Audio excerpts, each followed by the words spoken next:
sa inyo ba ng property investment? Dito lang po kayo sa L Residences sa CBC. Malapit po siya sa Reliance Street, Novaliches, Quezon City. So malapit po ito sa Novaliches Bayan. So ang ganahanap ng project natin po is through pag-build financing siya guys. So ang monthly natin is 10,000 to 150,000 ng payment para ka makalipat. So actually guys, meron siyang 11 towers. So ngayon mayroon tayong 3 towers. Makikita natin guys. Yan. So ito ari po na po ngayon guys. So, Tower E, Tower P, and Tower T. So ito yung amenities na sa swimming pool for adult. At ito naman sa kiddie pool sa mga bata.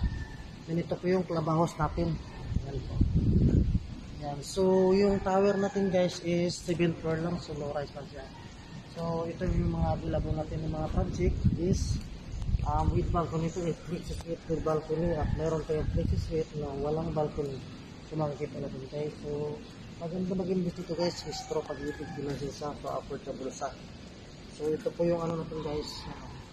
So makikita natin napakababa lang po ng project ng towers. Yung investment dito guys, maganda siya sa mga nag-invest talaga o titirhan nila. So sa mga OFWs, mga employees, na-afford talaga sa bulsa. Sa mga nag-business na rin, so nag-invest talaga sa dito.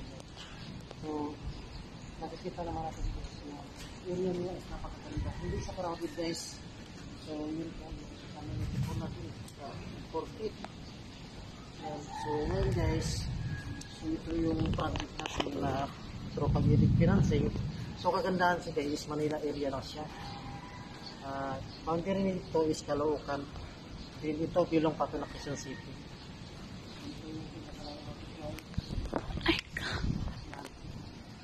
So napakaganda talaga ng investment. Thank you.